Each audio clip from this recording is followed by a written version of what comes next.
Diane, Yeah. just a quick question. It's saying on here that we are streaming live on custom live streaming service. Is that what's bringing us to YouTube now? Yes, it is because of the last couple of meetings where we've had problems with the regular YouTube streaming service kicking us off about the 5 or 6 minute mark.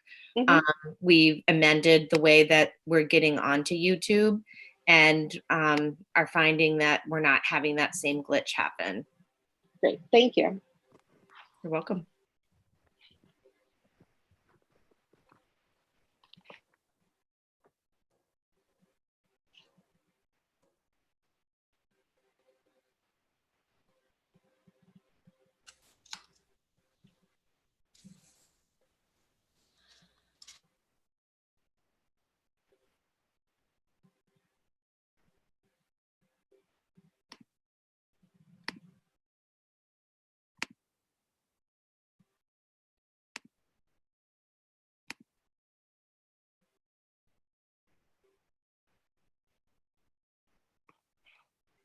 And Sarah, I've made you a co-host so that if you want to share your screen for the finance slides,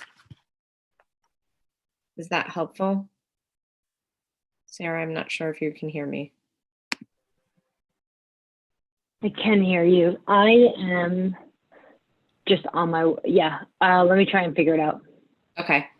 Because Kelly Johnston said that she was having a little bit of a technical glitch in being able to do that. And it's hard for me to share screen and then move people in and out of the meeting at the same time. Yeah. Leanne, can I actually, do you mind sharing? I'm just on my work computer and I can't access Gmail or any of our online things through my work computer. Let me see if I can move some stuff around, because when I share, I usually lose everything, but let's see what happens. Yeah. Let's see. Oh, hey, this might work. Yeah, got it. You can see it? All right. Thank you. Sure thing. Thank you so much. Let's do this.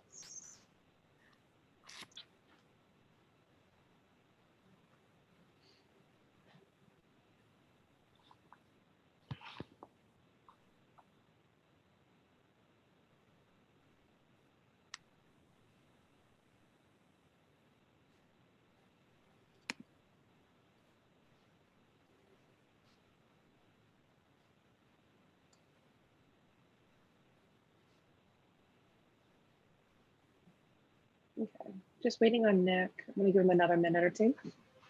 Oh, it's not even 7 yet.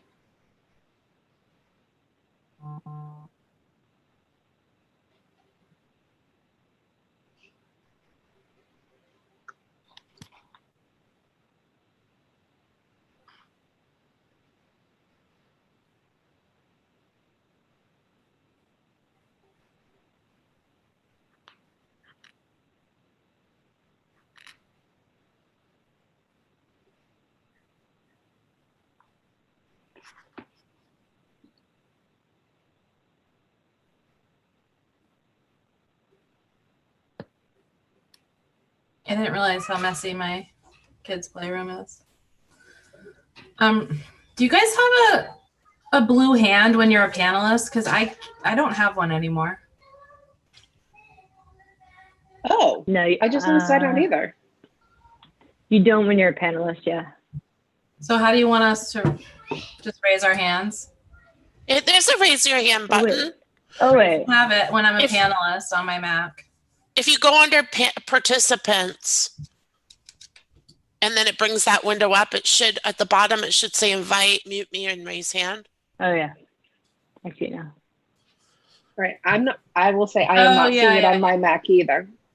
No, it is. It's just, that's a really weird place for it to be. Okay. Thanks, Alicia. You're welcome. Okay.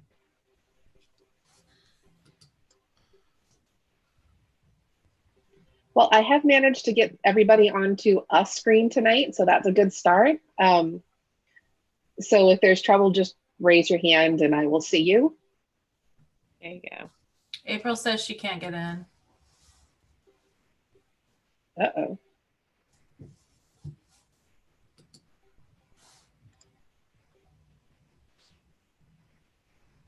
Is it her internet connection? I don't know. We can see her name in the Oh, box.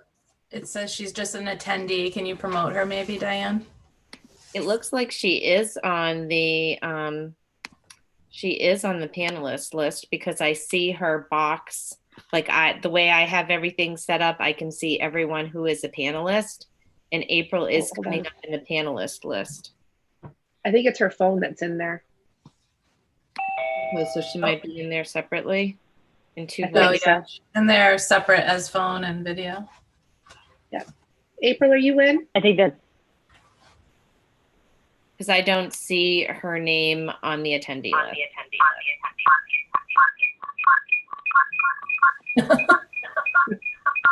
how's that? Diane? No, I'm just kidding. Okay. I'm just gonna go.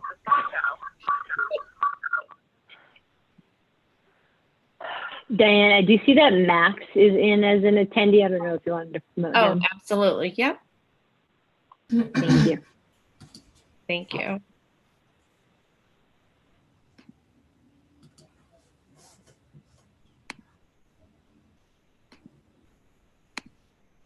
Make sure Nick's not in as.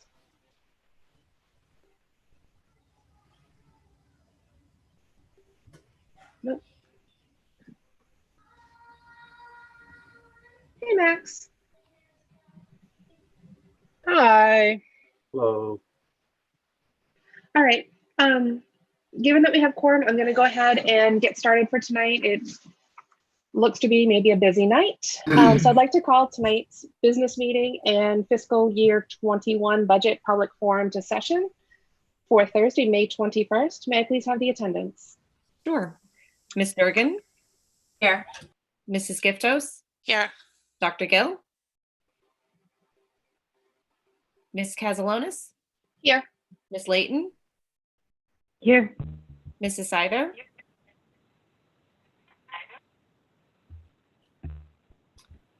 Mrs. Turner, Here. Ms. Caldwell, Here. and Mr. Bennett. Here. And if you could please join me for the Pledge of Allegiance. I pledge allegiance to the flag of the United States of America and to the republic for which it stands, one nation, under God, indivisible, with liberty and justice for all.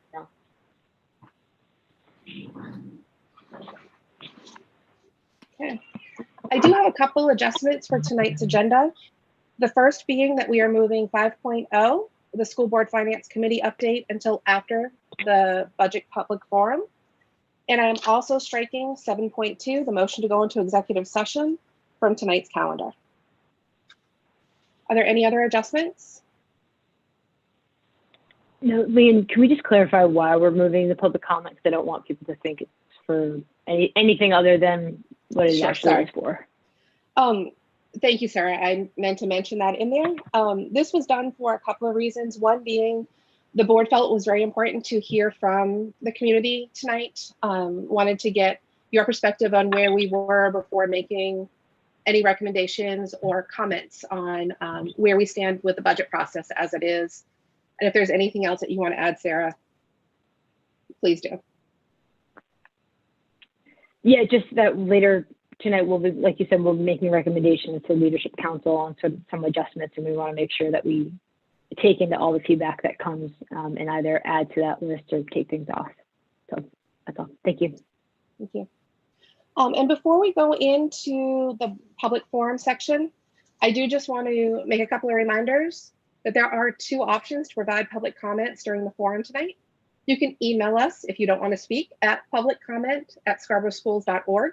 We actually have one to read tonight, and we can read that statement into the public record. You can also raise your hand in the Zoom meeting, and we will promote you as an attendee so that you can speak. The raising of your hand is very similar to lining up behind the podium in our public sessions. You will be placed into the order of the queue based on the arrival of your hand raising.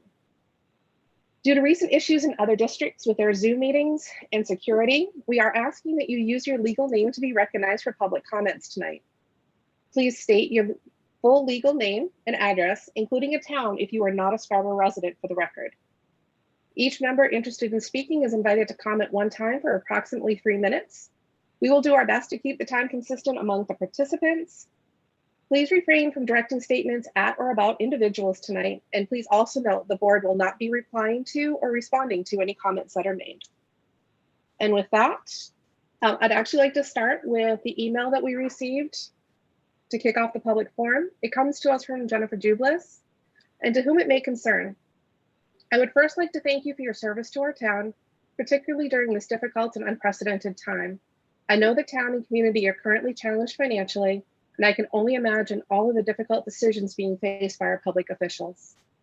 I am not an economist. I don't claim to be an expert on the budget. I'm also not an educator, and I can't say with certainty what makes a school successful, and my third grader can certainly attest that I am not a teacher after the last 2 months. I am first a parent, however, of a soon-to-be fourth grader. She is bright and kind and deserving, and I watched with joy as she joined the theater club at Wentworth this year and came out of her shell in ways that I could never have imagined. I have also watched this same bright and motivated daughter, with parents able to support her education, has struggled with online learning. In addition to my role as parent, I am a pediatrician and an infectious disease physician. This means that I completed residency in pediatrics after medical school, an additional 3 years of pediatric infectious disease training after that.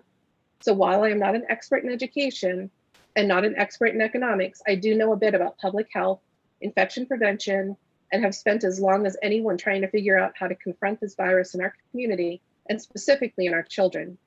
I am extremely concerned about how this budget will affect our ability to safely open schools and safely keep schools open throughout the year. The CDC and WHO currently recommend smaller class sizes, desks 6 feet apart, individual schools and art supplies, individually wrapped school lunches, and children spaced 1 to a seat on the bus with open seats in between. Our past budget would not allow for this. Our current proposed budget even less so. Maine has not experienced the surge in the virus seen in major cities around the country, but Cumberland County has easily the highest rates in the state. Our state's healthcare system already has limited beds per capita. We continue to have limited PPE, and we continue to have limited testing. When children start school, not only will COVID circulate, flu and other respiratory viruses will as well. I'm concerned about the ability of our healthcare system to safely and efficiently evaluate children with fever and return them to school, particularly if our schools cannot adhere to recommended infection control policies because of lack of funding. It is true that children in general do not appear to be as severely affected by this virus as adults, but they are being treated, in some cases requiring ICU admission, and with some cases even resulting in death. The new post-COVID inflammatory syndrome reported recently in children is real. It is rare, and it is frightening. Half of children who are diagnosed with this require ICU admission based on current case series. Furthermore, children could potentially spread this disease to adults, whether they be school staff or family members. The jury is still out on how well children can spread this virus. What we do know is that they have multiple more social contacts than adults, particularly with school in session, and have the same or more numbers of virus particles isolated in their airways. I look at this proposed budget and I am concerned about the ability of our community to take care of our children at school, and by extension, their families and the school staff. I am worried about educational opportunities. One thing this virus has laid bare is that the social safety net in our country is far too thin. Please don't decimate it further by hindering the health and education of our children. Thank you, Jennifer. Okay. We do have one attendee in line. Don, I have unmuted you. You should be able to speak. Okay, can you all hear me? We can. Okay, my name is Donald McMillan. I live at 9 Abbey Lane, Scarborough, Maine, and I am a resident. Thank you for allowing me to speak tonight. I understand that you all are in a tough position. This pandemic has decimated the local and global economy. The ripple effects to local businesses, hospitals, and tourism has and will have a huge impact on tax revenue. And so I understand the position that you all are in tonight. I'm speaking to you tonight on behalf of the wrestlers and the wrestling boosters of Scarborough High School. We understand that that program is one that is being proposed to be potentially cut. In addition to being one of the world's oldest sports, wrestling is a great sport. It teaches discipline, sportsmanship, personal responsibility and accountability, confidence, mental and physical stamina, and it has helped kids with ADHD and other social disabilities gain confidence and leadership. It is one of the few sports that is truly co-ed. Scarborough has a girl on the team this year. And next year, we'll have 5 boys who have wrestled together since 7th grade. And if the program is cut, they won't be able to wrestle and represent Scarborough their senior year. This is something that they've been working towards their entire high school career. We know that you're in a tough spot. With less money coming into the town from tax revenue and additional regulations handed down from the state, there has to be cost-saving measures somewhere. And I would caution you not to cut too deeply in the quality programs that draw families to the town, which in turn raises our home values and also raises tax revenue. My family and I moved to Scarborough this past fall because of the many programs and the great school system. So, we're some of the people who are drawn here because of the quality that Scarborough provides. We, the wrestlers and the boosters, are imploring you, please do not cut this wonderful program. Once gone, it will never come back. It doesn't cost that much to fund wrestling. The school pays for the coach, assistant coach, refs, scorekeepers at home meets, and transportation. The wrestling boosters pay for all the tournaments, gear, snacks, and whatever other costs come up. We require very little from the budget. The program could be of even lower cost if the school board could consider changes to the following policies or make the following cost-saving measures. Allow parents to carpool athletes to events. Allow volunteer coaches, or consider a reduction in coaches' stipend rather than a total cut in the program. Consider raising participation fees to cover the cost subsidized by the athletic department. Require the boosters to cover a certain % of the program costs. We can eliminate the cost of transportation as we parents go to almost all of the meets, so we can carpool with the kids. We have also had offers of people willing to volunteer their time, and we should consider taking them up on their offers. I would also add, if there's concern about contagious infection during a wrestling meet, I would add that there's already a protocol in place now. When the boys weigh in, they check them over for any skin infections, and they could add additional steps to check their temperature and do any other health screening prior to a match. The program has helped our children to be more confident while also being humble, to be athletic, physically fit, mentally strong, and to be better teammates. Please do not cut the wrestling program and consider instead these other cost-saving measures. Thank you very much. Thank you very much, Mr. McMillan. Thank you. Crystal, I believe I have promoted you all the way. All right. My name is Crystal Ash Cuthbert, and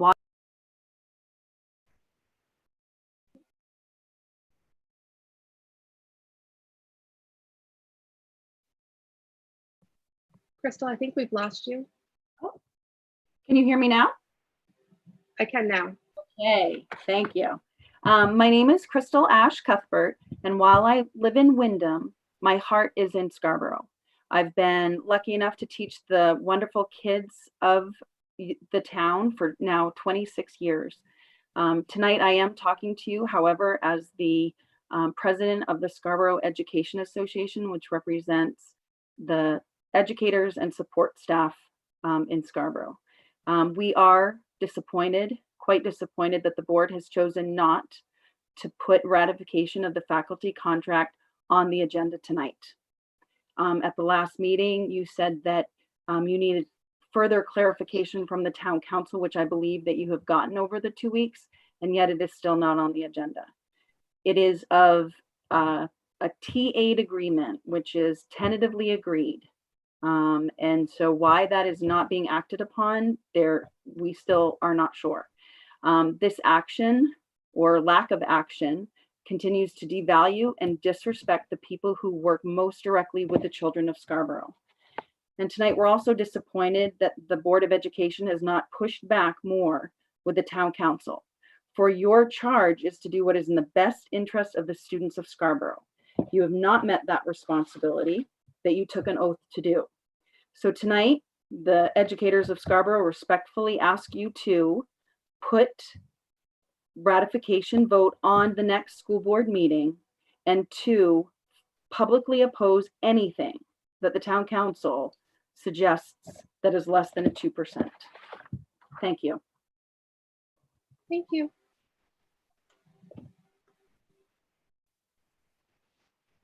Thank you. Mr. Porter, I Thank you. believe I've brought you forward. Yes, thank you. Can you hear me? I can hear you. All right. Thank you very much. I'd like to speak tonight about the proposed cuts to the FY21 budget. Very concerned about these proposed cuts, and I did speak as well last night at the town council meeting. I realize that right now a lot of the reductions are with the town council and the consideration that they have, and whether or not it's a 0% or a 2% or somewhere in between. The proposed cuts to the school budget for next year are run very deep. There's a lot of cuts to extracurricular and co-curricular activities that are being proposed in the budget. After 3 months, it will be 3 months in June, of remote learning at home this year. Kids are disconnected from many aspects of their lives, including those activities that provide them a sense of accomplishment, motivation, and connection, such as sports and clubs. Our son will be a freshman in the fall, and if he does not make the basketball or baseball varsity teams, 2 sports he loves, he was very much looking forward to playing on a first team with his friends.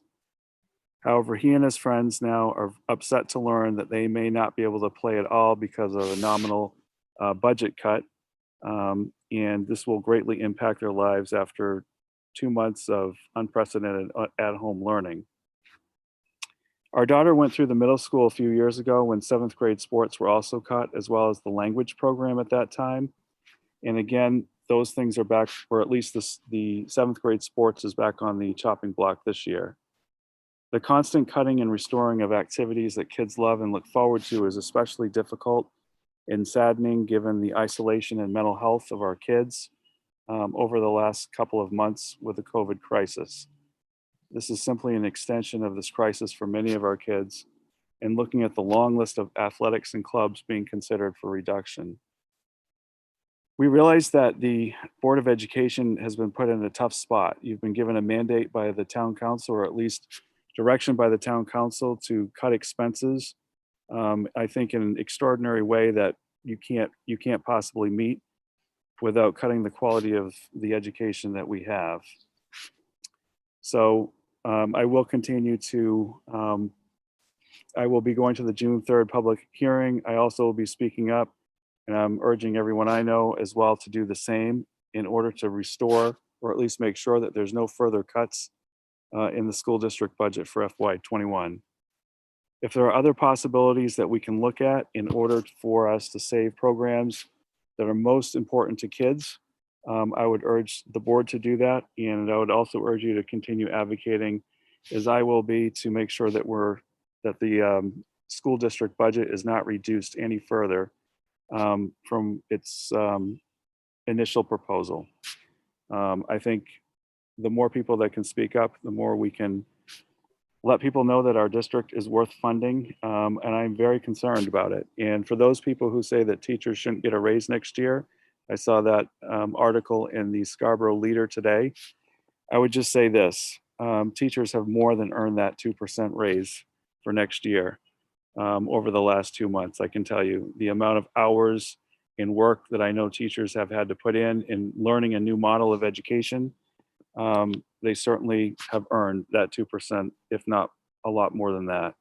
And I would just advocate that no reductions to the school district budget occur any further from here in order to protect the quality. Thank you. Thank you very much, Mr. Porter. Hey, Leanne, just real quick before you continue, Sure. there's a message that people can't get in, and I think it's due. Is there a limit on the number of attendees? Yeah, I can speak to that because I actually have had our IT department looking at this behind the scenes since the start Okay. of the meeting. And there is a 100-person attendee limit. And we are at that. So unfortunately, people can log in through the Zoom link. We definitely still want to hear people's feedback. And I believe, Leanne, you mentioned that folks can email public comment at scarboroughschools.org. I think, unfortunately, we have to work within the parameters of the product that we have. I mean, the YouTube link, Diane?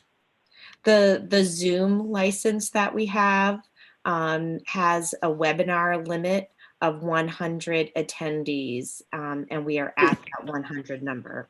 The alternate method of participating is through YouTube, though? Yes, exactly. Thank you. Did I say it the opposite? That's what I heard. I don't know. Yeah. Yeah. Where is that link so that she can share it with the people that have messaged her? Yep, that link is posted right on our district webpage. If you go to the first page where the calendar is, it should be embedded right where it says that we're having a school board meeting.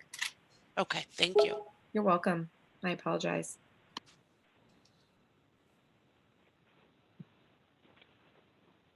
Hello, everyone. I'm here. Hello, Nick. Hi, Nick. I'm on a phone because my internet is down. So this is a little bit low tech, but I'm here. We're glad you made it in some form. Morgan Porter, April, I'm sorry. I just wanted to ask if Kelly would put up a quick Facebook post for us, if she can. I can. I'll do it right now. Great. Thank you so much, Kelly. You're welcome. All right, Morgan, I have promoted you and have opened you up to speak. Hi, can you guys hear me? Can hear you. So my name's Morgan Porter and I'm a junior at Scarborough High School. I kind of just wanted to touch upon the cuts for the high school in terms of athletics. I think that'd be very detrimental to the future of a lot of kids because I'm being recruited for swimming, and I think college coaches looking at the progression from freshman year to high school is a big factor in recruiting process. And I think cutting out non-varsity sports would be very detrimental to the future of those kids. And another thing, that's a whole year that you're putting behind Scarborough kids. Even if they didn't make varsity the first year, they are most likely to make it the later years in their high school. And that's kind of taking away a whole year of their sport that they love. So I think, again, taking away that will not only affect how colleges will look at Scarborough High School, but also how they progress throughout their high school years. Thank you. Thank you very much. Thank you. Rose Parmelo, I have promoted you.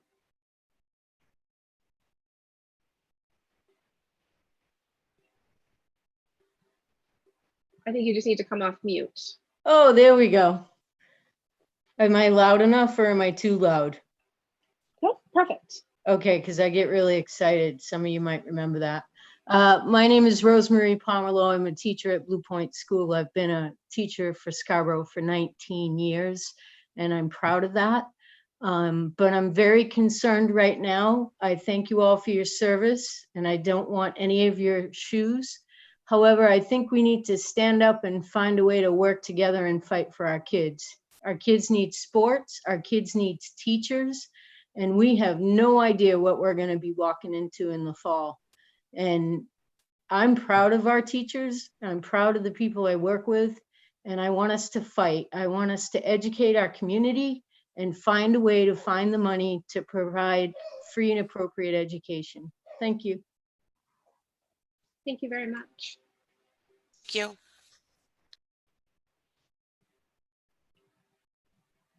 Mr. Wesley, Hello, everyone. You can hear me, I hope? I can hear you. Excellent. I'm a teacher at the high school English department. I've been teaching for 5 years, a long time before that. I'm not a Scarborough resident. I live in Kennebunk, but I am very much supportive of the Scarborough Schools mission, and I'm supportive of the board. I know in the last 6 weeks to 2 months, all of us have been placed in a position of having to be reactive. We've had to react to conditions that were thrust upon us that we had that some of us may have anticipated in January, but certainly none of us would have anticipated last November. What I want to speak to today is a kind of a more general or large scale issue about being more proactive and supple and flexible in moving forward to anticipate possibilities that may come about and may come true. And one that I'm referring to in particular was that I saw a news report this morning that the Department of Treasury, for example, has recommended that Congress indeed pass more help for states, townships, municipalities, frontline workers, EMTs, emergency responders, fire, police, and teachers. Now, we don't know today whether that will happen, but it seems that it's something that we can monitor, keep our finger on the pulse, so to speak, of that development. And I guess what I'm worried about or concerned about is that the town council will make a budget decision without the kind of flexibility and the suppleness that would allow the town to incorporate, let's say, future funding. I guess what I'm afraid of is I'm afraid the cuts will be locked in, and then other monies will become available. And perhaps, I'm not trying to project any ill will or ill action, but perhaps the town council would simply sit on that money or use that money for the town, and perhaps not think about the schools as an equal partner in any kind of money coming down the federal pipeline, so to speak. So I think that's really all I want to say, is that there's a time to be reactive when conditions are thrust upon you, and I understand that. But I would speak to this idea of being more forward-looking still.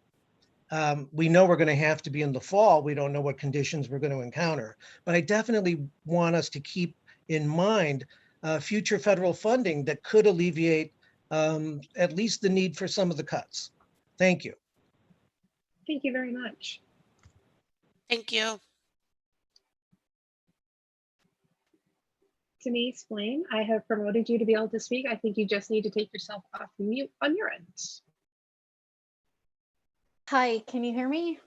I can hear you. Thank you, Leanne. Denise Blaine, I reside in Buxton, Maine. I am a teacher at Scarborough High School. I've been teaching there for 19 years. I grew up in Scarborough, and my parents still reside in Scarborough. Tonight, there are a few things that I would like to put on the table that I've heard over the past couple of weeks. First, I need to thank the Finance Committee for the work that they've been doing. I do not envy any of you. Second, I have learned far more than I've ever wanted to about budgets in the past 2 weeks. In addition to trying to keep up with my classroom, I'm trying to keep up with this. Tonight, the first thing that comes to my mind is what I heard last night at the town meeting. I heard some town councilors say that they weren't looking for teacher cuts, that they were hoping that the board would have given them something else. And I was a little bit confused about that. And then they started talking about capital improvements, which seemed to make sense. Why are we looking at reducing people when we all can agree that we are going to need people? We might not need curriculum updates. We might not need the walls painted. We might not need those extra fixtures. We might not need that turf redone next year, but we're going to need people. So I would ask the board to consider looking at those capital improvements as a way to keep this budget reasonable, and not cut people. I need my colleagues. I don't need stuff. My last point tonight is kind of what I mentioned last night. My parents are on a fixed income. Paying their taxes every year is a little bit harder to swallow, but they invested in this town 40 years ago. And I think we need to give the people who believe in the school the opportunity to support it with something reasonable. So I just asked the board tonight to slow down on the people cuts and look at some of the thing cuts. We don't need things right now. And if this whole pandemic hasn't taught us that, I'm worried for our society. So please take a look at those CIPs as what I heard the town council asked for last night, and not reduce staff. So thank you. Thank you so much, Denise. Thank you. Thank you. We did get another public comment that came in, and I'm going to go ahead and read this. My name is Molly Chester, resident of Berry Road in Scarborough. I'm the middle school student council advisor and a 6th grade science teacher. I would like to speak on behalf of the Middle School Student Council, one of the few social clubs available to students at the middle school, as we continue on the path of budget cuts and budget decisions. The Student Council at the middle school plans the school grade level dances, organizes community outreach such as Stuff the Food Bus Drive and the school-wide picnic in Memorial Park, raises funds for school benefits such as our 2019 donation towards new school water fountains, and gives students a voice amongst their peers and a direct connection to their administrators among fielding many day-to-day and ongoing student concerns. There were years not long ago where there was no middle school student council, and in those years there were no school dances. Students who are not sports oriented had precious few opportunities to form peer groups outside of their daily classes, especially like-minded peers across grade levels who they might otherwise never meet. I also feel comfortable saying that I have formed lasting connections with my student council reps, giving students a trusted adult at school who they can come to with concerns and thoughts that they might not otherwise have an opportunity or desire to share with others. This has indeed happened, and I am proud to have been available at these times. Often when cuts to extracurricular activities are proposed, the number of students who participate in a given activity is used as a potential measure of viability, and this is not always a fair measure. I deliberately work to keep the numbers of grade level reps at 9 students per grade so that students who do participate have a voice and an opportunity to actually affect change, and so that students can immediately recognize their grade level reps. Please consider the need for student discourse, community outreach, school improvement, and peer connections that a student council provides to our middle schoolers, both the reps themselves and all the students who benefit from the actions of the council. Thank you, Molly Chester. Thank you very much, Molly. Okay. With that, there is nobody else who has raised their hand to speak. I'd like to give you just another moment. Oh, Gail Labonte, I am promoting you to speak. You just need to unmute yourself. Hi, can you hear me? I can hear you. Awesome. I want to thank you all for your service. I know what we are going through currently for you folks, for our community members, for the staff at the school, for our students is not easy. I want to talk just a moment about the development that has been happening in the community for the past several years. When you look at the developments at Layton Farms, Higas Parkway, the Scarborough Downs, Eastern Village, Dunstan Crossing, these are all bringing in new family residences. Most of them, not just single family, but multi-family residences. And of course, with new development, brings new families, brings children that require education. With new increasing sizes of families and children, we require new resources to teach these children. Class sizes eventually are going to increase. Buildings obviously need to be able to accommodate these children. For the town council to be asking us to put in a 0% increase, given all of these new developments over the years, is just an unreasonable request. And I would ask that the school board be pushing back on the town council and letting them know that it's unreasonable. Instead, right now, I feel as though the pushback is back on your employees because our contract is still tabled and not passed. And I also feel that the pushback is on our students with the elimination of very important sports and clubs. That's it. Thank you. Thank you very much. Thank you.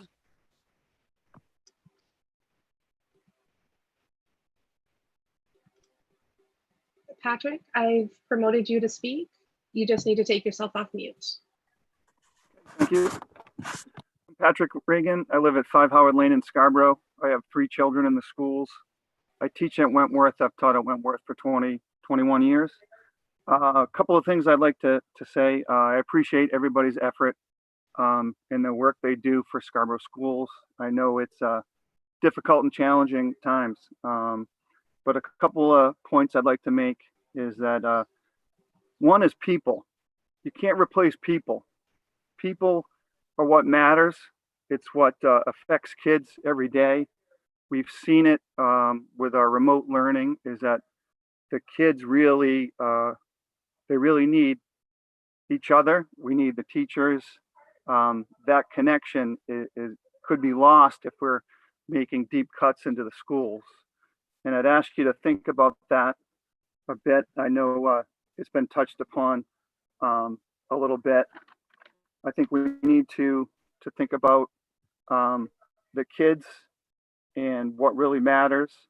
Again, I think, the people across the board, when you look at teachers, you look at lunch ladies, bus drivers, if we're making a lot of cuts, then we're affecting our safety as well. And that's what I worry about too, is that we're going to affect the safety of how we do things and the quality of our education. Also think about my kids are involved in a lot of sports and theater and activities. I worry about that. Those are the kind of lifeline that keeps kids going and motivated. So I'd ask you to consider that wholeheartedly. I mean, I can't think back to my career as a teacher or a student where I can't think like, hey, that curriculum textbook was really awesome. It was really the people that made a huge difference. When I think about the great Maya Angelou quote, you might not remember what a person said, but you will remember how a person made you feel. So I'd ask you to keep your hard work going and consider all the needs. But again, I think you got to think about, people really matter over textbooks, and whether it's curriculum improvements, those can wait, but certainly people are the main factor that affect everybody's life. Thank you very much. Thank you so much. Thank you.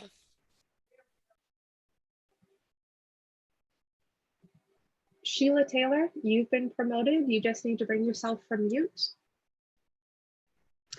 Hi there, can you hear me? We can. Great, okay. So my name's Sheila Taylor. I live at 69 Jasper Street in Scarborough. I'm a new resident of Scarborough. I've been here for about a year now. I moved here from Scotland, and one of the reasons that we chose Scarborough when we moved here was because of the great things that we'd heard about the school district, about the staff, about the activities which were offered to the young people, about the curriculum. And up till now, I have to say, everything that we had heard has been completely borne out. My son is at the high school just now, and I myself am actually a long-term substitute teacher within the district too. I've been so impressed by the quality of the education offered and all the opportunities that the high school has offered to my son. And I've also been really impressed by the professionalism and dedication of both my son's teachers, they've continued to provide a strong, solid learning experience over the past 2 months in incredibly difficult circumstances. And my co-teachers who have absolutely risen to the challenge of engaging kindergarten through second grade through online methods, which I'm sure you can appreciate is a tricky thing to do. As a teacher myself, I've got more than 20 years teaching experience, mostly in Scotland, obviously. And I can absolutely testify that proceeding with the depth of the cuts that are proposed is going to significantly undermine the ability of the schools and the teaching staff to keep moving through what's going to be extremely difficult, uncharted waters over the next year. You're going into a school year where nobody knows exactly what things are going to look like. You're going to need staff. You're going to need resources. I would echo what the previous gentleman said, saying that nobody's going to be thinking about the fantastic textbooks that they always love to use, but they will be thinking about the people that they are perhaps not they won't be able to work alongside. The children, the young people are going to be thinking about the activities that they were unable to take part in. Your staff and all your support staff as well, not just teaching staff, they need resources. They need to be able to focus on the needs of the young people in front of them. And I honestly think that if the cuts go ahead as deeply as they are being proposed, then that is going to have a really detrimental effect on the school system here, which would be a real shame. Thank you. Thank you very much. Thank you. Carrie Becker, you've been promoted to talk. You just need to bring yourself from mute. Can you hear me? I can hear you. Hi, my name is Carrie Becker and I live at 20 High Point Road in Scarborough. And I am a teacher at the high school. I teach English and theater. I just want to speak very briefly about my experience teaching class sizes, and that the experience of teaching a class of 18 kids versus 25 is enormous. And I don't know that anybody, if you have not been in the classroom, understand how difficult it is to really meet all of the students' skills and all of their needs when you have those 5 extra students. So now the high school teachers are facing the harsh reality that we might actually have that load. And I'm not worried about how demanding my job is going to be. I will meet those needs. And I know that all of my colleagues are hard workers, but it really breaks my heart that kids are going to have to be in classes where they can't learn, where there's too many kids in the room. And I just know from my experience of the distant learning format and all of the emails that I'm getting from kids all the time who need their teachers. And I think all of my colleagues can speak to that we are constantly in contact with these kids because they need that contact with their teachers. So I just want to say that class sizes growing and getting bigger and losing teachers is going to seriously be detrimental to their education. Thank you. Thank you very much. Thank you.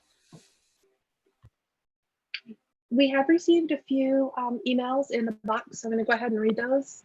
The first is from Courtney Thomason. Dear BOE, I thank you for all that you are doing and appreciate all of your hard work. Teachers are the heart of any school. Disrespecting them, as the BOE has shown by the lack of a contract, hurts morale, which affects teaching. I'm a Scarborough resident for the past 16 years, in addition to teaching for the past 10 years in this district, and also have 2 young children in the district. Thank you, Courtney. We also have an email from Kate Swinburne. Hi, my name is Kate Swinburne. I'm a resident, a parent, and an educator in this wonderful town. I have taught in this town for 16 years, and I'm proud to be known as a Scarborough teacher. I'm also so very pleased at the education of that my own children get. I first want to say I'm not envious of anyone working on a budget. The emotion, passion, and dedication that go into the process is something I can't imagine. Thank you for doing the work. Thank you for listening to community members tonight and taking in all that they have to say. This town is known for its wonderful school system. This is why I chose to raise my family here, why I chose to send my own kids to the schools, why I decided to teach here. As a mom of a 3rd grader and a 6th grader and an educator at K2 level, I am sad to think of the aftermaths of what this budget could possibly do. Our students deserve better. Our schools deserve better. Our students are going to lose so many educational opportunities, after school activities, and resources that they need to develop. These students and programs are worth funding. For me, it's worth fighting for. As far as teachers being cut, what does this mean for the students? What will classrooms look like? What courses will students not be getting that they should? The Scarborough School Department believes in opportunities and getting the student body ready for the real world. If we lose so much, will we be doing that, or will we be doing a disservice? I ask that you reconsider and keep this budget more reasonable, be more flexible, and continue to work with the town council. Think about what is most important for our students in schools. When we as teachers don't have what we need in the classroom for our students, we problem solve and keep working until a solution is solved and the students benefit. I ask that you as a board do the same. Thank you for your time. Thank you, Kate. And then from Brittany Frisco. Hi, my name is Brittany Frisco. I live at 34 Glendale Circle, Scarborough, Maine. I have a 7-year-old daughter who attends Blue Point School. I work as an ed tech for Scarborough Public Schools. As a parent, I recognize the hard work our teachers put in for our children. As a colleague to the teachers, I see the hard work these teachers put in each and every day. Many of these teachers have been with Scarborough for many years. These teachers have worked harder this year than ever, the year they are without a contract. The contract that is supposed to give them the raises they have earned. Not ratifying the contract is concerning for all teachers, especially those who may be retiring this year. I ask that you please listen to the public and our teachers. Please honor your word and ratify the faculty contract at the next board meeting. Thank you. Brittany Frisco. All right. Erin Rowan. Okay. I have promoted you and unmuted you. Great. Usually I prepare comments, but I didn't tonight, so bear with me because my words don't come out as easily when I'm speaking versus writing. I just wanted to kind of suggest a yes and. A lot of the people who have spoken tonight have talked about the importance of teachers. I heard several people say, we don't need the things, the curriculum's not as important.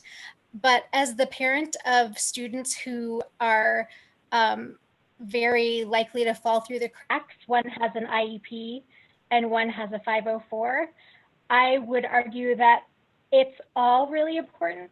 I learned at a meeting recently, well, not recently, I mean, we haven't been going anywhere, but from Monique, the curriculum director, that our students are behind in something like phonemic awareness. So obviously the early reading programs that we're using with students aren't doing the job. There are tons of students who are falling through the cracks every day and still requiring remedial reading services through middle school. And I'm sure we have some students in high school who either graduate without being able to read or drop out because they're so frustrated with the way the curriculum is designed and it doesn't meet their needs. So I think, I know we're looking at, trying to prioritize things in a year where we feel like we need to make some tough choices. But I would argue that we shouldn't make it so easy.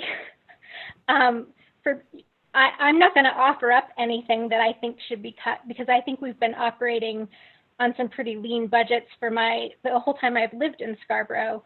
And I think the town council saying, oh, let's take a look at a 0% increase and see what that looks like instills panic in people. And then we say, oh gosh, well, we can't lose these things. What can we lose?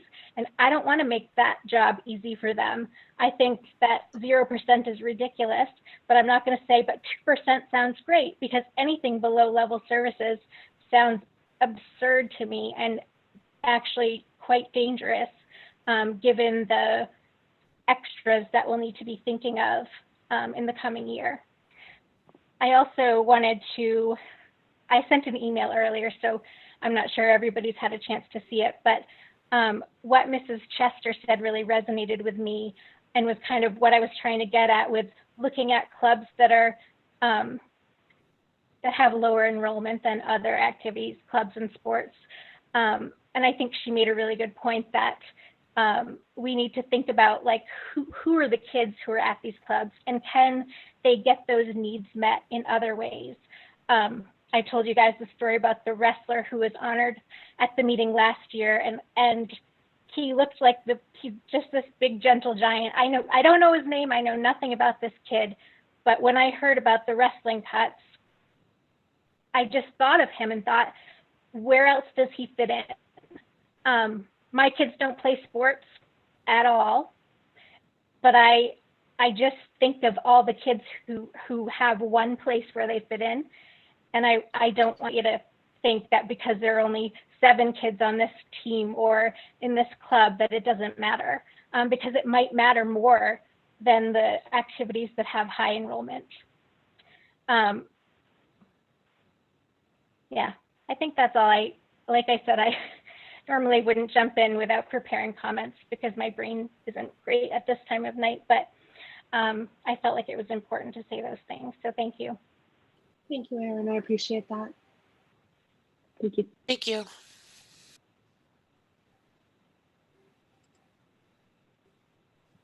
Daniel Kelman, I've promoted you. You just need to bring yourself from being on mute. Okay, thank you. Can you hear me? I can. Okay, thank you. I spoke at a previous meeting and I'd encourage the board, it was actually a town council meeting, but I did encourage the board to consider analyzing the budget and seeing what it would take to not have any layoffs. And with some recently published information, I actually did the calculations myself. And what it comes out to is that to avoid laying anybody off, you only need to have a 2.22% increase. So that is less than 0.25% above the goal originally set, and is really a pretty minor increase. What that translates to in taxes over the 2% is $3 if you have a $100,000 house. If you have a $250,000 house, it's $8. Your $500,000 house, it's $16. It seems like a very small price to pay to avoid having anybody lose their job and avoid some of the detrimental effects that other people have described in this meeting. So I would encourage the board to go back to the town council and propose a budget that does not include any layoffs. And at the previous meeting, one of the counselors mentioned that, you know, the board and the town council don't pass the budget. They present an option for the voters to vote on, and that we, the voters, I'm a Scarborough resident myself, we get to make the decision about whether we want to pay that money or not. And I would really like to propose that you give the voters of this town an opportunity to pay an extra $3 or $8 or $16 a year, so that we don't have to lay people off, we don't have to have larger class sizes, and we don't have to have these negative effects on the school. So thank you for the opportunity to speak, and please consider this increase. Thank you. Thank you very much. Thank you.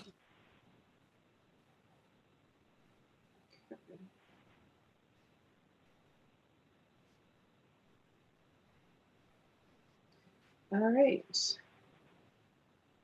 Are there any other comments that anyone would like to make tonight?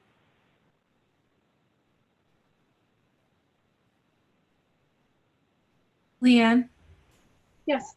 I'm just monitoring the Q&A, and I know it's not a, we aren't using it as a venue for public comment, but I does look like there are a couple of public comments. I'm just checking in with the people to see if they meant them as public comments to be read into the record. Okay, Hillary, if they do, would you mind reading them? I can't see the Q&A with screen sharing. Yes, I'll just give them a couple minutes to respond. Okay, thank you. Leanne, I think Max, Max. I was just going there. Max, go ahead. Hi, thanks. I guess in this situation, I just find myself to be in a really strange place. I'm a student and I see the day in and day out lifestyle of students. Christian and I know how they think better than anyone else here. However, I'm also representative. I see the inner workings of the school district on a larger scale and who decides what happens to the students and how they decide. I don't know anything about economics or taxes or funds or whatever, but I do know what students want and need firsthand. Students don't need 5 televisions in the lobby at the high school or new sports equipment for gym class or any of the shiny, fancy, materialistic things that we desire as humans. What students need is people. As has been mentioned several times tonight, students need teachers, they need activities to go to after school. They don't go to school just to learn, and I can say that that's a fact. They go to school to see their friends and interact with teachers and go to do the fun things that they're passionate about after school. Students don't need new curriculum. We far surpass the statewide average in test scores and reading and math proficiency, but our art students are lost in the sports-oriented school community. Activities, sports and arts and academics alike are how students make friends, and we shouldn't deny them of that. So many comments tonight have centered around sports, and I feel as though other programs are being slighted. I sent out an email to the board and town council, and it expressed everything I have to say. And I feel as though my own voice and Kristen's voice are not considered in the way that they should be, because we're the students. Above all, I want to see students' needs considered above all, and I need to see students put first. Thanks. Thank you very much, Max.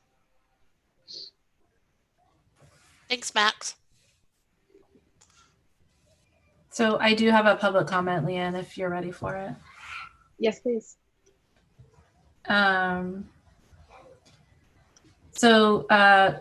just reading what I have here. My name is Jamie Seahagen of Scarborough.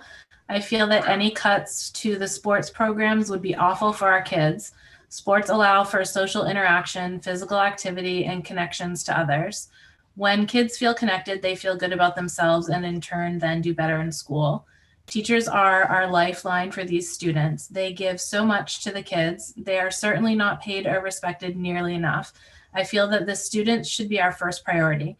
Please think carefully as to how this budget will affect the kids. Thank you. And then Kelly, do you have an email? If not, I can read the other comment. If you could, that would be great. Do you have it, Hillary? I believe so. Okay.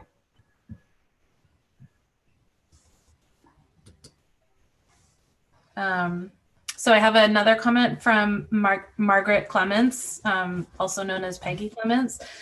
The comments shared during these meetings show promise that the Scarborough community members, students, and educators are passionate and support our schools.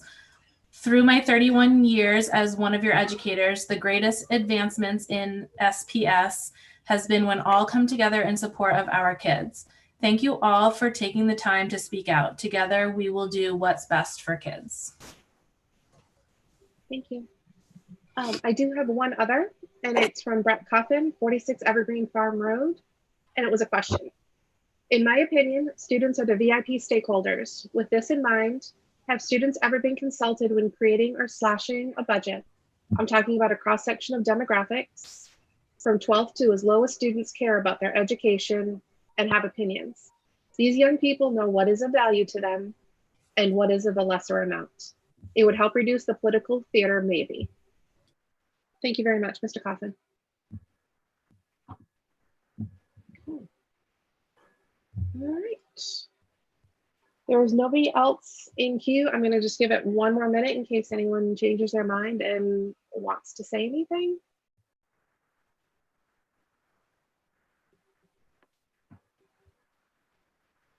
Okay. With that, Maureen, I have promoted you. If you can bring yourself from being on mute. Hi, can you hear me? I can. Thank you. My name is Maureen Gotti, and I'm a special ed tech in Scarborough School District. I love school district. I love working in Scarborough. I just wanted to say to the board, and I'm super nervous because this wasn't planned, that just please consider when you're looking at the budget and the budget cuts.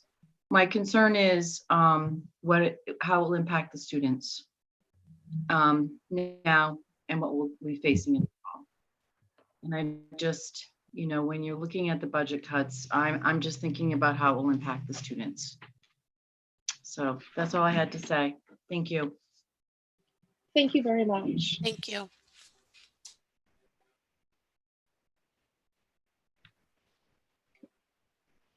All right, going once.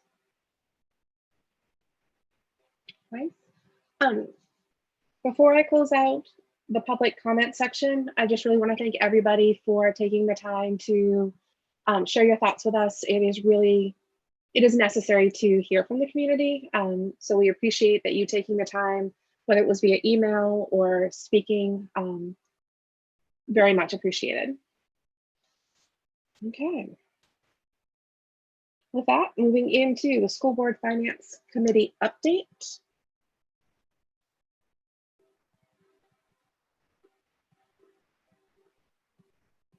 All right, so are we ready? Cool. Yeah, can you actually go back, please? Sure. Thank you. We just leave it there for now. I just want to give a quick update. So I want to just talk through kind of where we have been, where we are now, and where we're going. And then I'm going to share some sort of recommendations or suggestions that the School Board Finance Committee has that we would like to make to the Leadership Council, and give the opportunity for the rest of the board members to comment. So I guess where we are in the process is, or where we've been rather, is we've had a number of meetings now where the Leadership Council has shared with us their proposal for reductions, large based off of a goal that was set by Town Council. We've reviewed that as a Finance Committee. We've reviewed that with Town Council now, I think 3 times, maybe 2 or 3 times. And we've heard a lot of feedback from our community members, from our teachers, including tonight. Very grateful for everyone joining and sharing that feedback, you know, by email. And we want you guys to know that we're listening. And so I think that some of the recommendations that we're going to make are hopefully you feel are reflective of some of the feedback that we've been receiving. Before we dive into that, there are a couple points that were made early on in the comments, the public comments that I did just want to speak to. One is around sort of our sort of relationship with Town Council. And the second is just to clarify Denise's point around CIP. And I don't want to spend a ton of time on that, but I do think it's important because it was talked about a lot at the Town Council meeting last night. And actually, I know April has this all teed up, so I'm going to tee her up and she can talk about that. I think just the first thing I'll say is, you know, everyone from the board, I believe, is on record saying that they will not support a 0% budget. So period, there's no further debate. I don't want any teacher or anyone listening to think that that's something that we'll entertain. And we've said that publicly. All the town councilors know where we stand, so that's not up for negotiation. And kind of how the process works from here is, you know, the directive that we received from them was their first reading. We actually have our second reading before their second reading. So if they were to give us a further directive, they would have to have a special meeting, or they would technically be doing it after our second reading. So at the moment, what will pass at second reading, unless we're given further direction, will be to meet their first reading goal, which was 2% or less. So it would be something within the confines of the existing budget. If they decide to propose a 0% budget, then that will go forward to the voters without the support of the school board. And at that point, we have options to engage our community and ask us to go and actually turn down the budget, because it's not something that we can get behind, and we hope that our community feels the same way. And so I guess that was important for me to make that point, because I I know that not all of you have the time nor the interest to join all of the town council and school board meetings, but we are pushing back. We are doing it in a way that I think is productive and collaborative. We do not want them to put forward a 0% budget, and I think right now we have done, with the help of our leadership council and with the help of people dialing in for public comment, I think we've gotten the point across that doing so will be detrimental, and I believe that they will not go that direction because of the collaboration that we've had. But anything can happen, and so I guess we'll just continue to do our part and fight for what we believe, and we'll see where the cards fall. And so April, I guess I'll pass it over to you to just do the CIP bit if you want, and then we can cover off what our recommendations are for the leadership council. Sure. And so to speak to what Sarah just said, we know and appreciate that not everybody spends all of their time watching finance committee meetings or town council meetings. And so the reason Sarah had asked me to speak to the CIP portion was because it was something that I actually spoke to last night during the town council workshop, during which we presented what a 0% budget would look like to the town council. During that time, there were some counselor comments that indicated that the school board was prioritizing investments in our CIP, which CIP stands for Capital Improvement Plan. And so there was some concern that we were prioritizing those investments over things like teacher salary. And so to clarify that a little bit, I thought it was important to make sure that people understand that this isn't something that the town council always does, but this year at first reading, the town council approved individual budgets. And when I say that, it's important to understand that the CIP budget is separate from our general operating budget. And so the town council at their first reading actually approved a set dollar amount for both the CIP budget and our net operating budget. Because the two are considered separate funds, we as a school department and in conjunction with our leadership council, reduced our CIP budget by the amount directed to us by the town council. And then we in turn reduced our net budget by the amount that we were directed to by the town council at their first reading. And we were viewing those two budgets separately. And so what we hadn't discussed with town council until last night was the option to make further reductions to our capital improvement budget. And in doing so, we would actually be requesting that they increase our net budget amount, which, technically comes across as a wash. It both affects the overall mill rate in the exact same way. And so if our bottom line as a finance committee is that if the town council is shooting for a certain mill rate, and what they're telling us is that any appropriated money affects the mill rate in the same way, they kind of gave us a new path that we didn't necessarily think that we had last night to pursue further cuts to our CIP budget, and which would ease some of the cuts that we felt like we had to make in order to meet the net budget goal. And so we still need to work this out. It bears repeating that the school board finance committee has not even discussed the CIP budget yet. It's been on the agenda and we've had a lot of other line items to go through, and so we just haven't gotten there yet. So we still as a finance committee need to go through the CIP budget, but we are doing it with the appreciation of kind of this new path and working with the town council finance committee and the town council as a whole body to kind of determine if there's some action that they need to take, or whether just their verbal guidance last night was enough for us to move forward with this path. Thanks. If there's anything else there. Yeah. Okay. Cool. Leanne, if you don't mind just moving forward a slide. You got it. Thank you. So I guess Sandy and Diane, and I think Kate is on, but just not a panelist. We might want to bring her over just in case there's any questions Leanne. But what we're requesting is that you guys go back with the Leadership Council and take another look at the proposal to remove any teacher reductions or staff that work directly with students. In addition, we want to see what it looks like without removing any after-school activities or programs. And then we want to retain the lead teacher position and stipends.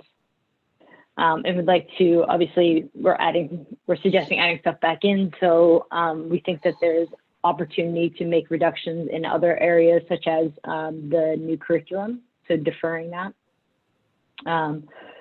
Additional reductions in administrative positions, and looking at additional reductions in instructional coaches.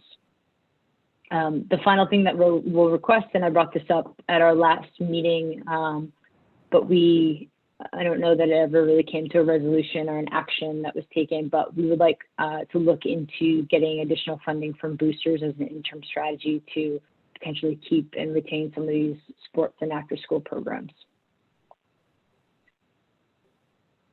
So I'll pause there. I'll let April and Alicia comment if there's anything else that you guys want to say or add to this before we open it up to the rest of the board.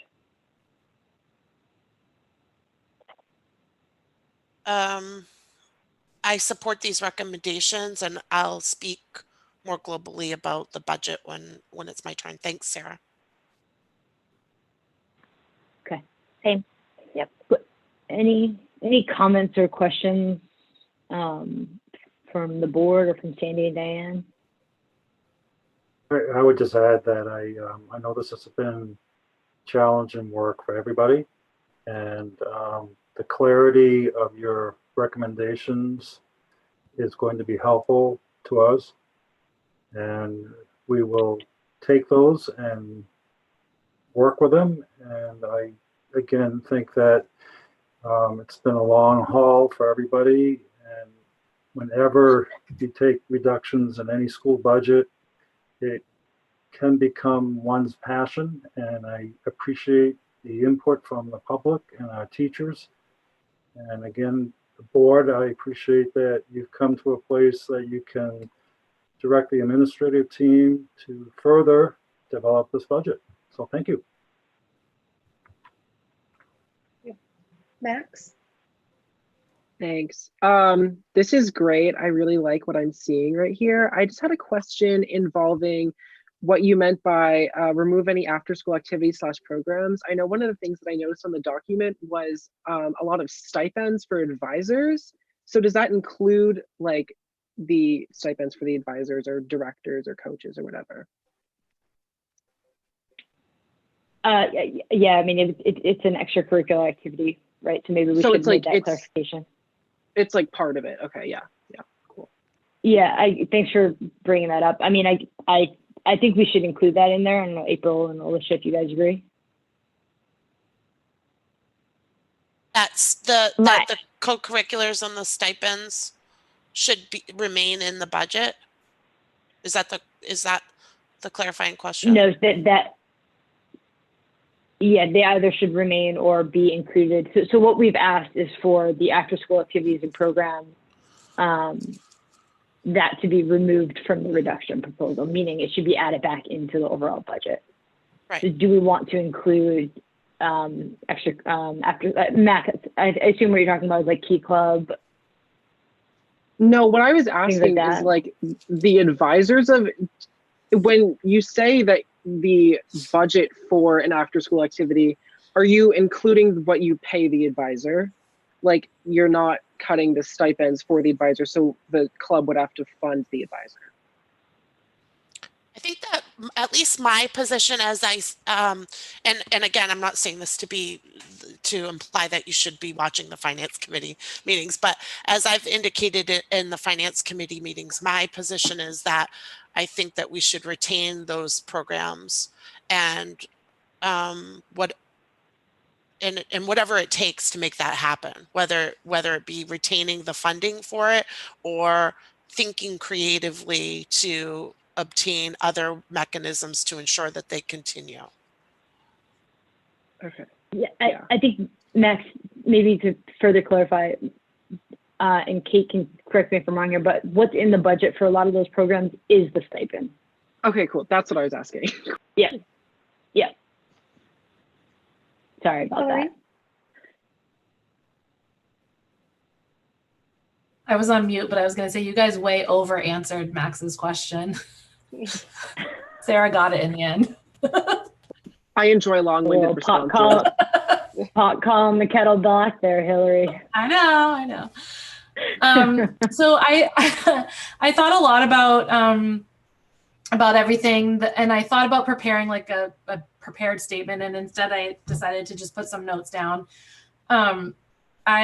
It's going to seem odd maybe to people who are watching because normally I have a lot of questions and I don't have a lot of questions this time, but I just wanted to make it kind of clear that there may not be as many questions because I think every one of us on the board has been joining all, if not most, of the finance committee meetings, both for town council and for school board and joint council finance meetings.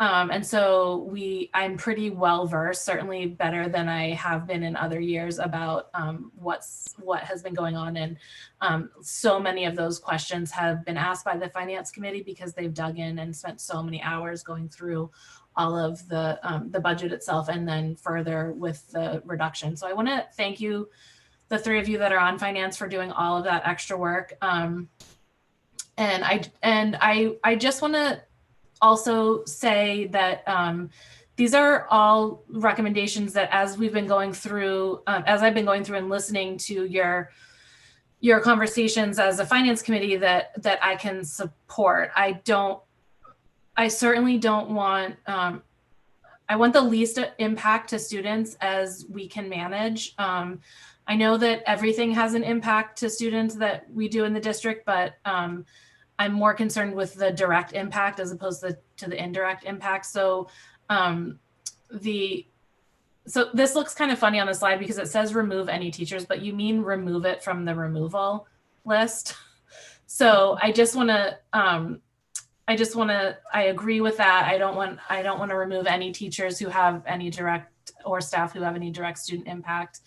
I think that the after school activities and sports, while we may not know for certain that they can continue just because of the uncertainties surrounding COVID-19 and what's going to happen in the fall, I do know that if we take the money out, that they definitely won't happen, and they probably won't happen for years to come. And that is something like I've heard over and over again in the public comments and in emails, that these are sometimes just as important to our students as their classroom work, especially now that they have been in such a stressful environment the past few months.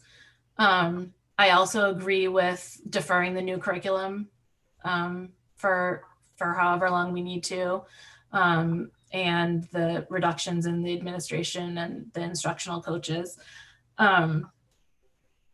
I do want to say too that I never support larger class sizes, even in regular circumstances. And I certainly don't now when the health and safety of our students and teachers are at risk. So, oh, hey, Nick. So I just want to make that really clear. That's always been kind of a soapbox that I stand on is class sizes. So that's certainly not something that I want to see increase at this time or anytime. And then I just do want to really quickly also talk about the CIP. So I was really surprised last night when counselors made some comments about why that they thought maybe we were prioritizing CIP spending over jobs and teaching, because this is my third budget I've gone through, and never have we ever been allowed to look at the CIP budget. This is hard to explain. April explained it, but they're separate budgets. So we have never had the opportunity, if the town council has said to us, you need to reduce you're spending by this much or to get to this amount. It has always come out of our operating budget, and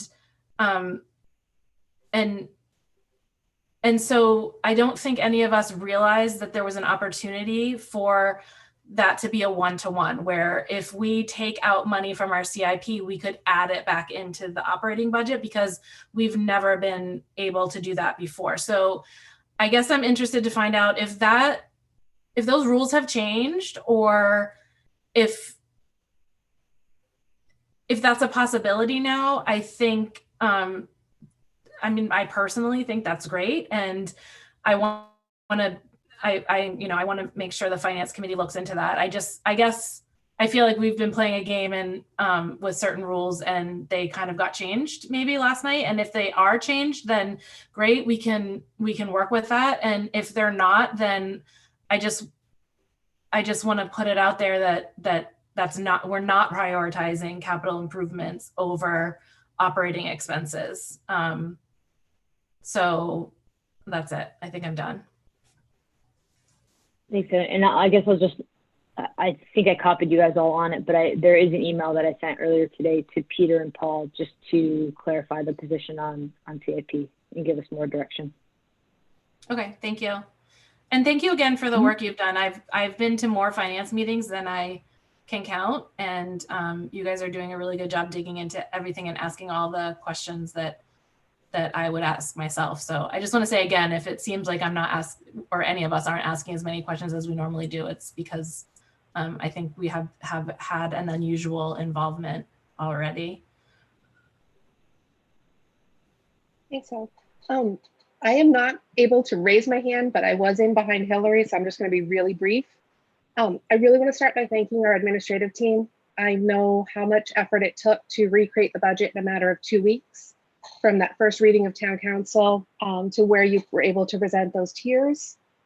So thank you for doing that. It was not easy.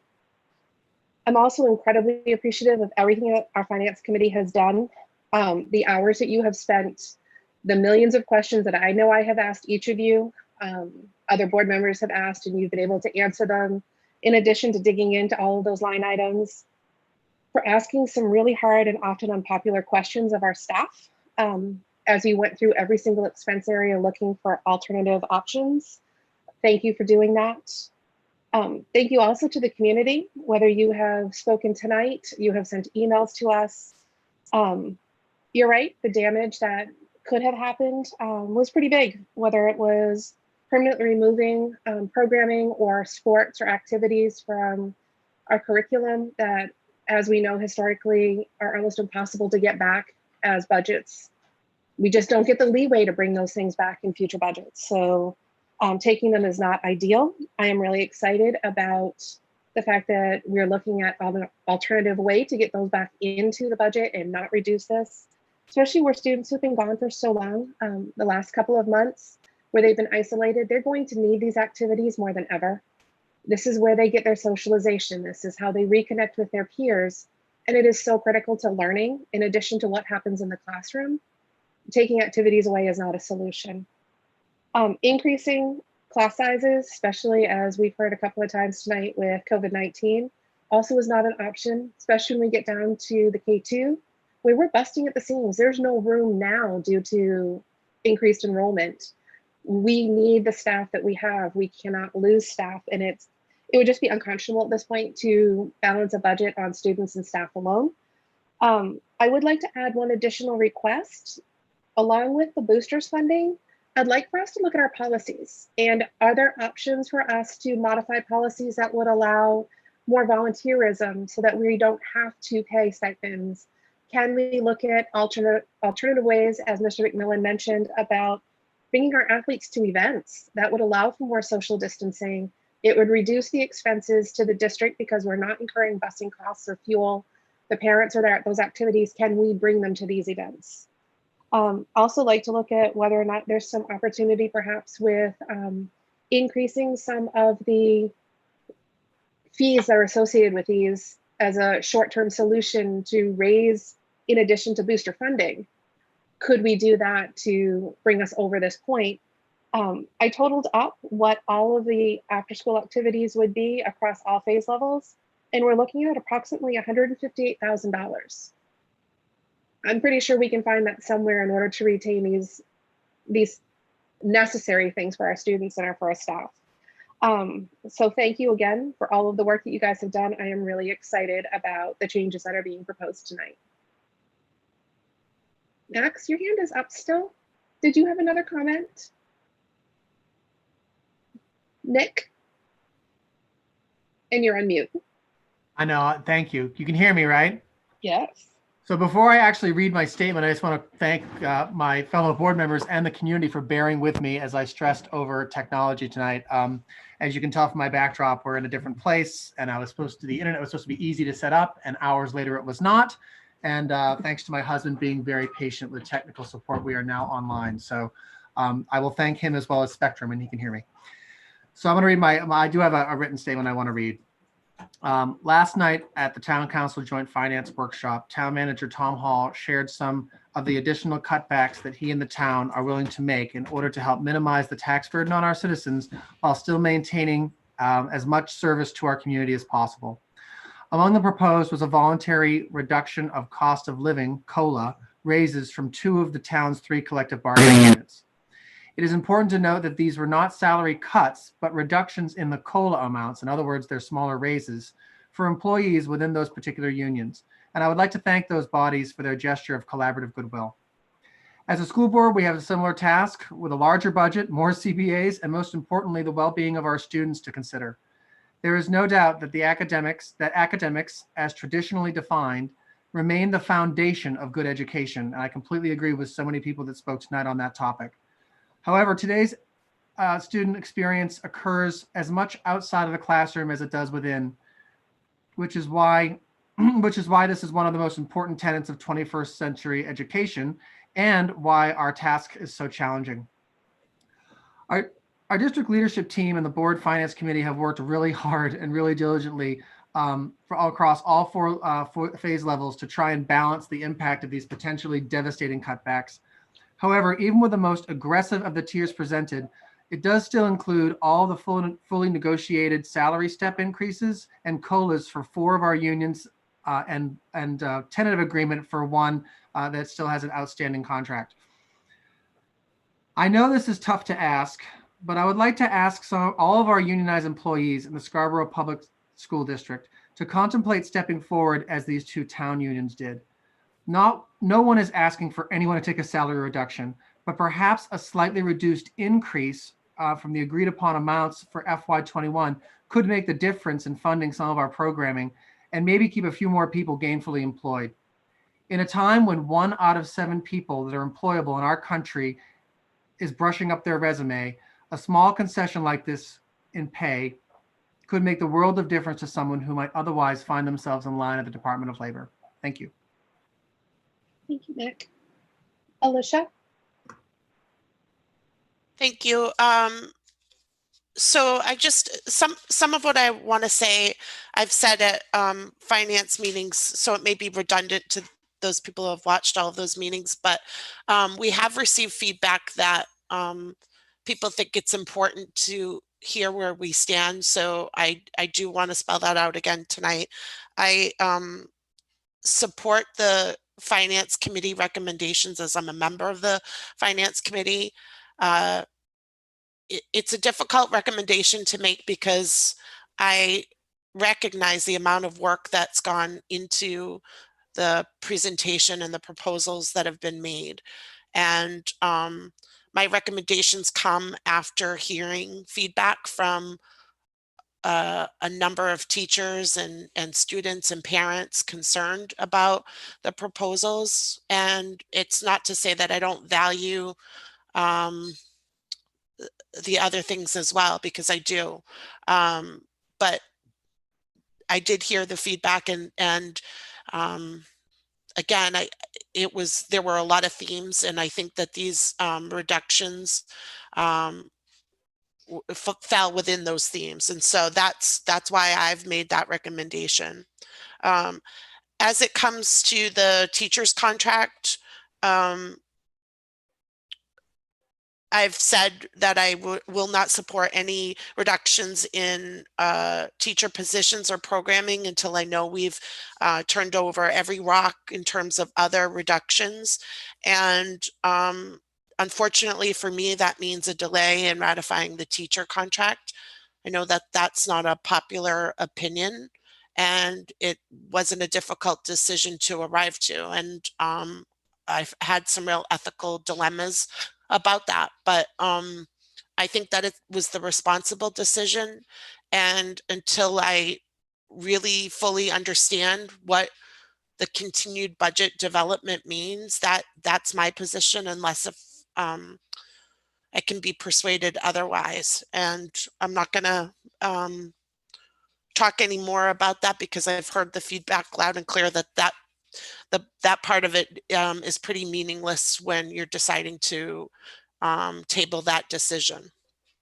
So I do recognize that it's an unpopular decision. I recognize the difficulty that it creates with morale, and I'm sorry for that, but I think that it is a responsible decision. In terms of town council, our relationship with town council and the community's relationship with town council, I mean, ultimately, I think I really like the way Denise Blaine put it. I mean, ultimately, we need to first get over the hurdle of town council approving a budget. And I'm advocating for what we need for schools, but I also know as a realist that it needs to be an appropriate budget, and something that the town council will approve. And you know, that's what Denise said. That's what her parents would support. And you know, the second hurdle is we do need to get the voters to approve it. So it doesn't mean I don't like it, that I like it, but we do need to cross both of those hurdles. And we have far greater turnout today than we did at yesterday's meeting. And it would be helpful if people attended the town council meetings and let them know their concerns, as you have done in your letters to them as well. In terms of the CIP, I just want to speak about that briefly. I don't value CIP greater than staff. And last night there was a discussion about possibly using the CIP as a method to sort of improve our status of reductions in the overall operating budget. But there weren't any reassurances about that. So I don't want anybody to say that this is sort of a given, because I think sometimes the takeaways are different than what has actually been said. There was a discussion with a few counselors saying, why are you not looking at the CIP? And one of my questions was, will we be getting a credit towards our operating budget? And that wasn't answered. So I just want people to understand that that may help us or it may not help us. But thank you for your patience. It's difficult. It's something that I know we're all taking seriously. It's our children, it's people's livelihoods, it's our community. We all feel really passionately about this, and we're all trying to make the best decisions that we can. And so thank you for your engagement and for your feedback. It's been helpful to me. Thanks, Alicia. Kate? And you're on mute. There you go. Hi guys, sorry you're getting the butterfly. My video's been out for a while, but it's better than the blank screen, I guess. I just wanted to weigh in real quick with a practical concern, which is to get some clarity on your bullet points and make sure that we understand, in looking at the tiers and the specific positions that we're talking about, what you consider to have direct student impact and what you don't. So, I mean, that might not be a conversation for this minute, but I want to make sure that I check in with the Finance Committee before we sit down with the leadership team and talk about what your vision is in a little more depth than what we're seeing right now. Yeah, that's fair. We can do that. I don't know if we would need an actual motion for something like this, but I believe that the finance committee would be authorized to provide that clarification on behalf of the board, based on the recommendations and the work that you guys have been doing to provide the clarity and the complete picture of the proposal that you've made. That would be great. I'm really thinking, you know, in terms of nuts and bolts going down through the tiers, talking about what it is that your vision is, you know, what changes you'd like to see, and then also a little more specific in terms of the recommendations for replacement. So that would be really helpful. Thank you. Of course. Yeah, Kate, I think it's actually cut off at the bottom of the screen, so you can't see it. But yeah, the goal of sort of a next step would be to have another finance committee meeting on this early next week if we can, just to kind of go through this in more detail. Oh, perfect. Okay, so the finance committee would meet before the leadership council tackles the project. Why don't we take that offline and kind of Yeah. figure out what works in terms of schedules. Gotcha. Don't want to turn this into a scheduling program. Thanks. Thank you. Cool. Thanks, Kate. Kristen? I want to start by saying thank you to all of you on the finance committee and to Kate and to the entire leadership team. I know you have put in so much work. And when you're working in a direction that's not really the way you want to be going, it makes the work even harder. So thank you. And a couple of you have touched upon it. I want to thank all the teachers and the community members and our students who've provided us with feedback. It's truly invaluable, and I hope that it continues as these decisions get made. And obviously every cut really does hurt. You know, none of them feel good, but I do support and I'm appreciative of the approach that you've taken as a finance committee. Again, these are tough decisions, and I'm appreciative of the hard work that you've done so far. I think my only question at this point is the deferring of the new curriculum. I don't know how in-depth you've gone. I worry a little bit about any online components to those. Should we find ourselves in the needing to do distance learning in the future? So if that's just something we can keep in mind, and if that is the case, and there is this like ability to add funding later on for things that result from COVID-19, can curriculum fall into that category where we can add an online component somewhere?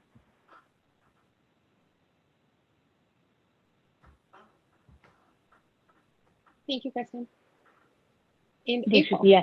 Well, go ahead, Sarah. sorry. I just wanted to just want to make a comment about the COVID-19. One of the other things that we're exploring with town council is if there's a way that we can sort of set up some sort of fund or account that we would pull from should there be unexpected costs in the fall for the school, but also for the town that are related to COVID-19. So I'm not super hopeful, but that has been put out there as, you know, just a question and a topic for discussion.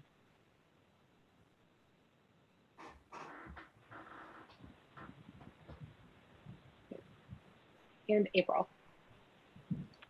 Thanks, Leanne. I want to start off by thanking Leanne for listening to board member feedback that we would all like to have the opportunity to have an individual voice. It's difficult as a board sometimes when we're in committee meetings, and especially when we're not in a meeting setting.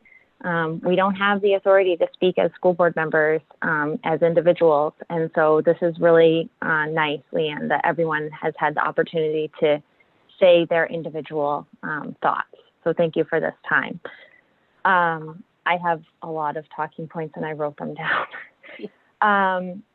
And I'm also really nervous. First I'll start with talking a little bit about our collaboration with town council. I am really proud of the work that we did. This goes way back to having joint finance committee meetings that started in the fall. We worked really hard to establish a set of budget goals that would work for both the school board and the town council. They listened to us when we said that setting a mill rate goal doesn't work. It's not something that the school board can work towards by ourselves. And so they worked with us to develop a way that we could have a net budget goal. And up until our world got upended by COVID, we were all in agreement about a lot of things. And the town council has really taken the time to learn and understand our budget process. And even though individual counselors, just like individual board members, have misunderstandings and differings of opinions, ultimately, I think that collaboration has led us to a much better place. I fear that if they didn't have a good understanding of our budget and our budget development process, that they would have gone straight to zero at first reading, which would have put us in a terrible position. And so I appreciate and continue to hope that collaboration holds true. I don't think that the school board fails to push back against the town council. We are very capable of expressing our opinion, and the town council finance committee rarely wonders where the school board stands on certain things. We are in a difficult position financially. We all have different situations at home that affect our ability to pay our taxes or to pay more or pay less in some cases. But ultimately, I believe that the best interest of the town is to put forward a budget that will pass. And I do not believe that a zero budget meets the needs of our students. And as we've all said, we will not support a zero budget. And we've communicated that to the town council, that it's not in the best interest of the town to put forward a budget that we don't believe will pass. Next talking point, I want to talk about the health and safety of our kids. It's obviously our number one priority, and we are entering into uncharted territory as a community and as a school district. And I would never endorse a budget that I feel compromises or severely limits our ability to deliver those high standards to our students. And like Hillary, I often beat the low class size drum, even when we're not trying to social distance. I have been in those classrooms. I've seen the space constraints. I've seen what it's like when not every child has a proper desk or a hook for their coat. I also, as a former teacher, one of our public commenters said, the difference between teaching a class of 22 versus a class of 18 is unreal. And so while our district does boast low average class sizes, I would like to see those class sizes continue to be low. And that is my number one priority for the budget, is maintaining those low class sizes and making sure that our kids have a healthy and safe environment to learn. And then lastly, this is kind of just general budget thinking on my part, which is I continue to view these reductions as a relief package. It reflects the difficult economic situation that many people are finding themselves in, but I will ask the taxpayers to consider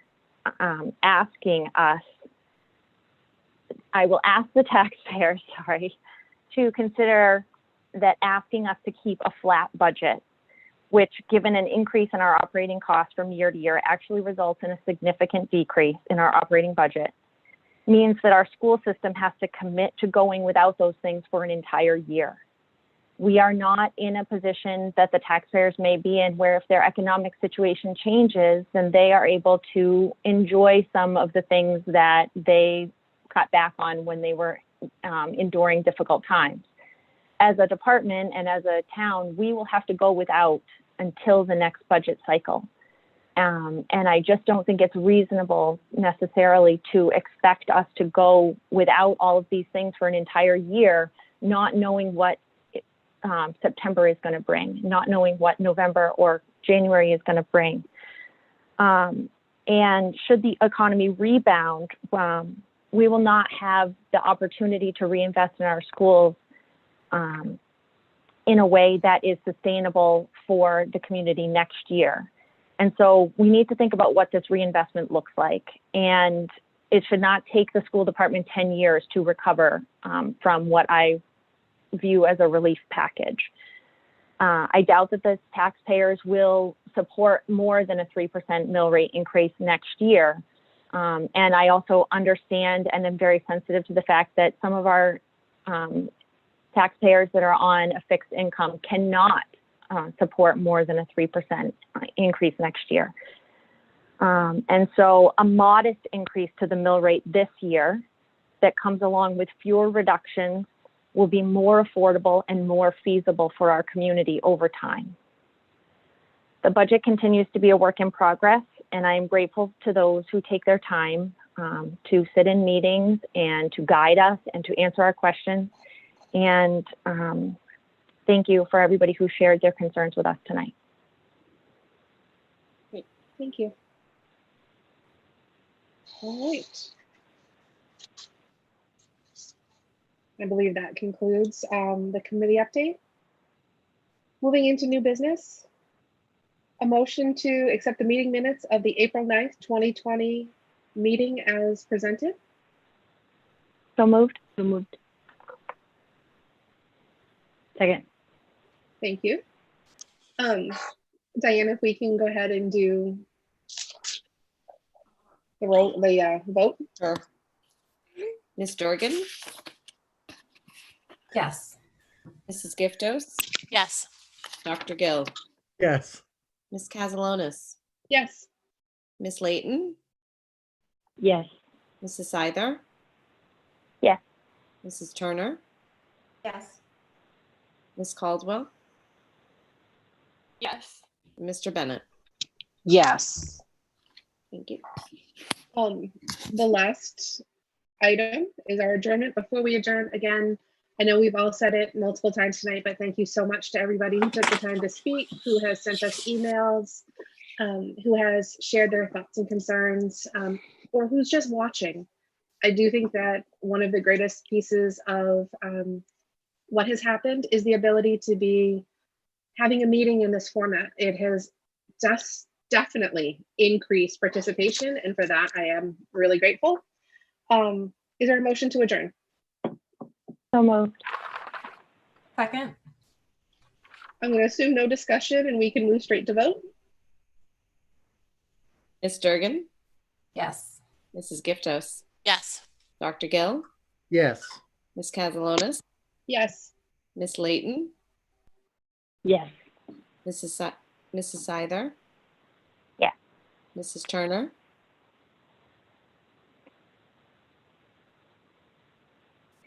Ms. Caldwell? Yes.